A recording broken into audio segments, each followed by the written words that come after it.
Solamente vamos a leer el último verso. 20, estamos en Juan 20, verso, permítanme.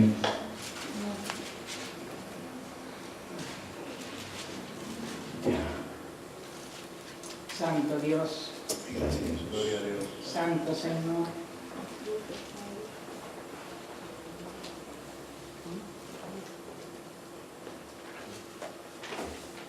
Vive Cristo, vive. Verso 20 del 8 en adelante. Juan 28 y 9. Dice: entonces entró también el otro discípulo que había venido primero al sepulcro y vio y creyó, porque aún no habían entendido la escritura, que era necesario que él resucitase de los muertos. Oramos. Señor, te damos gracias por tu palabra bendita. Ministranos a nuestras vidas en esta tarde mediante ella, y que podamos, Señor, entender, como no lo habían hecho los discípulos hasta ese momento, que era menester que tú resucitaras, Señor. Abre nuestro entendimiento y que la realidad de tu resurrección, Señor, se haga manifiesta de manera mayor en nuestra vida en esta tarde, en cada uno de los hermanos y amigos que te conocen. Por eso te damos gracias. Amén y amén. Pueden sentarse. Procuraba usar este micrófono, pero lo voy a dejar para Santo Dios. Bien, hermanos, la semana pasada dimos un recorrido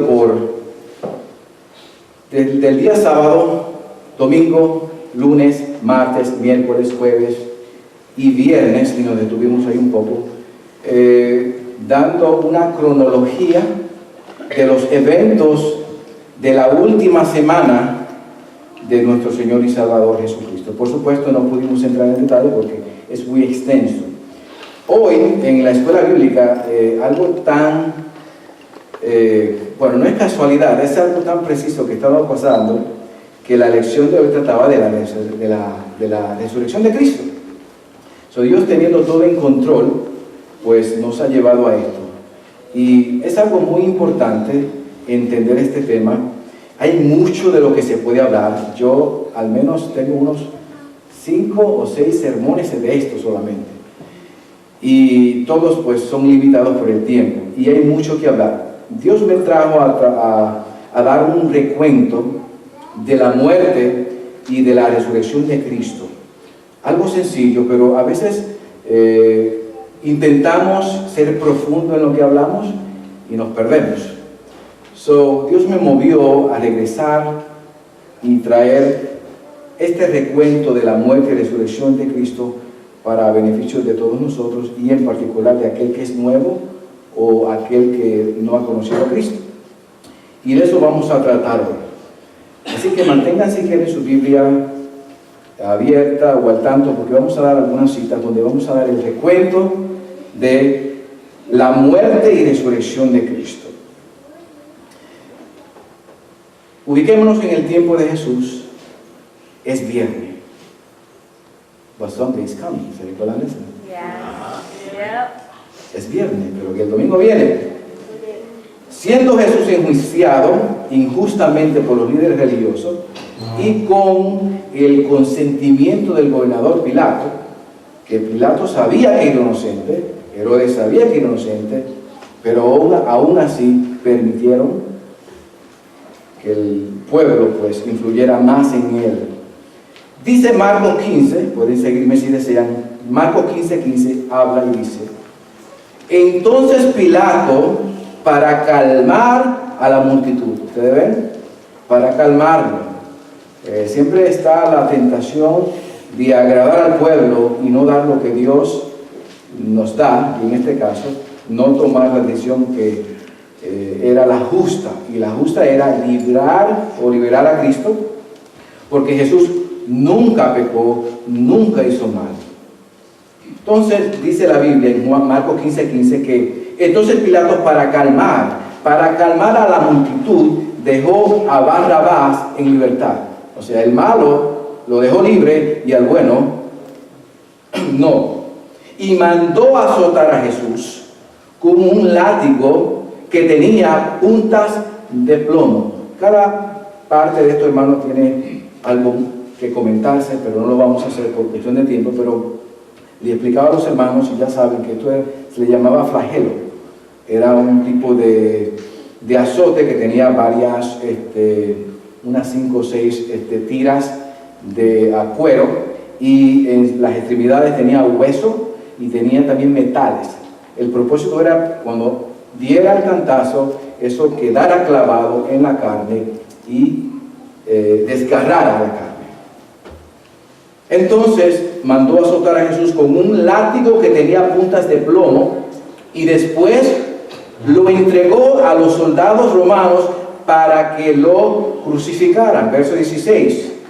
Los soldados llevaron a Jesús al patio del cuartel general del gobernador, que se llamaba el Pretorio. En ese lugar fue que hicieron entonces escarnio con Jesucristo.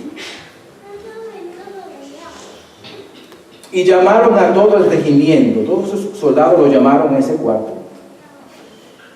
Y al cuartel, dice que lo vistieron con un manto púrpura y armaron una corona con ramas de espinos, que los espinos eran como así de largos, en la corona que hicieron, y se la pusieron en la cabeza. Verso 18, Marcos 15:18. Entonces lo saludaban y se mofaban: ¡viva el rey de los judíos! Y lo golpeaban en la cabeza con una caña de juncos. Les escupían. Mire lo que le hicieron a nuestro Salvador. Y se ponían de rodillas para adorarlo burlonamente. Cuando al fin se cansaron de hacerle burla, le quitaron el manto púrpura y volvieron a ponerle su propia ropa. Luego más adelante dice el verso 22 que luego lo llevaron para crucificarlo y llevaron a Jesús a un lugar llamado Gólgota, que significa lugar de las calaveras, por supuesto, porque ahí era donde hacían las crucifixiones por montones y que había calaveras. Le ofrecieron vino mezclado con mirra, pero él lo rechazó. Después los soldados lo clavaron en la cruz, dividieron su ropa y tiraron los dados para ver quién se quedaba con cada prenda. Verso 25.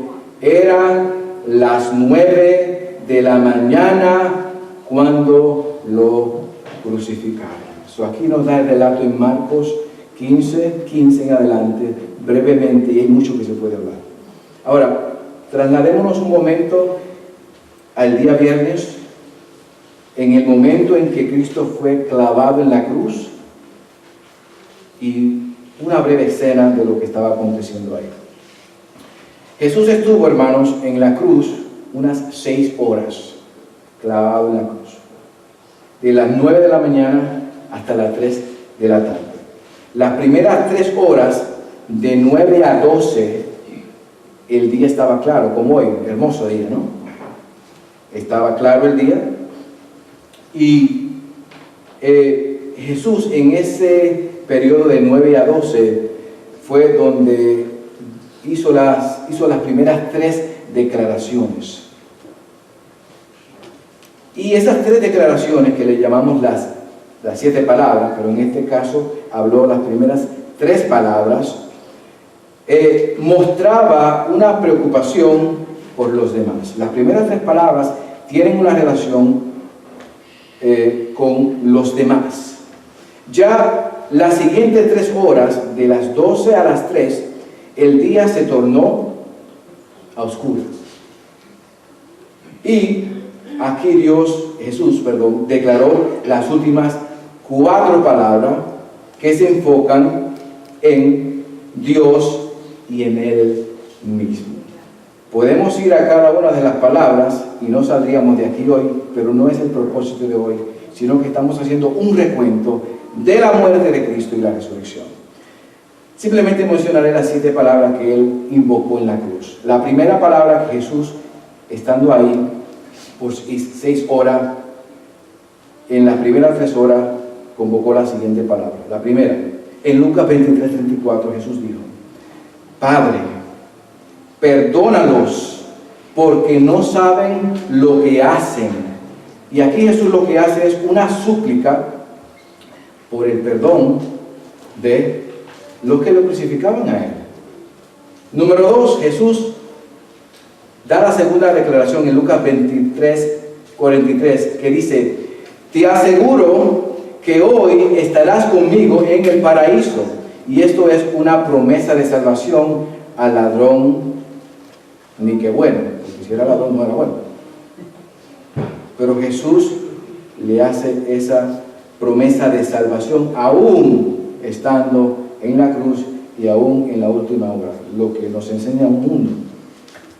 Nos deja saber que aún en el último momento de nuestra vida, Dios puede perdonarnos y salvarnos. Palabra tercera que da Jesús en la cruz, también en relación con otras personas, es: mujer, ahí tienes a tu hijo, ahí tienes a tu madre. Jesús se está dirigiendo a María y Jesús se está dirigiendo a Juan y le deja a Juan encargado que se encargue de María. Y aquí lo que hay es una provisión para su madre María. Aún en esos momentos Jesús estaba preocupado por su madre, de quién la iba a atender. Ya a las 12, de 12 a 3, Jesús entonces viene a exclamar, a declarar estas 4 palabras. En Mateo 27:46 dice: Dios mío, ¿por qué me has desamparado? Y aquí lo que hace es una petición al Padre. En Juan 19:28, la 5ª palabra, Jesús dice: tengo sed. Esta sed no es una sed espiritual, era una sed física. Y esto es una súplica por alivio. Jesús padeció, hermanos, físicamente como usted y yo padecemos. La palabra sexta que da Jesús en la cruz ya al atardecer del viernes fue, y es mi predilecta: consumado es, cumplido está. Para lo que vino Jesús al humanizarse, encarnarse, vivir una vida perfecta, la meta de Jesús al encarnarse en esta tierra era llegar a la cruz para cumplir, para pagar la deuda nuestra. Si simplemente nos quedamos en ese momento y comenzamos a meditar, tendríamos que estar agradecidos de Jesucristo siempre por ese sacrificio. Jesús dice: consumado es, cumplido está. Esto es una proclamación de victoria. He vencido. Es básicamente el cumplimiento de Génesis 3:15, donde allá cuando pecó Adán y Eva y la serpiente le había tentado, Dios mismo había hecho promesa desde los primeros seres humanos, Adán y Eva, de que esta victoria iba a surgir. Dios iba a darle a la cabeza, iba a vencer al enemigo y nos iba a dar la salvación. Última palabra que Jesús presenta en la cruz, Lucas 23:46, donde Él dice: Padre, en tus manos encomiendo mi espíritu. Esta es una oración de consumación. Aquí se ha acabado todo, entrego mi espíritu, ya he hecho la obra en la cual tú me enviaste. De estas 7 breves declaraciones del Salvador en la cruz, revelan que Cristo permaneció soberanamente en control. No tengan o no piensen en ningún momento que Cristo no estuvo en control en su vida y en ese momento. Él estaba en control. Recuérdense que el que moría en la cruz era Dios encarnado. Él vino a morir, Él lo sabía y así lo cumplió. Y cada una de estas declaraciones está repleta de significado que por supuesto hoy no podemos tratar. Quizá en otras oportunidades podremos hablar de cada una de ellas y expandir el valor de estas últimas palabras que Jesús nos dejó en la cruz. Ahora, una vez Jesús fue crucificado, dio estas 7 declaraciones, pues fue bajado de la cruz, y en Marcos 15:42, me pueden seguir, vemos entonces el entierro de Jesús en una tumba. Y Marcos 15:42 dice así, dice que todo eso sucedió el viernes, el día de preparación, anterior al día de descanso, al acercarse la noche. Ya era tarde.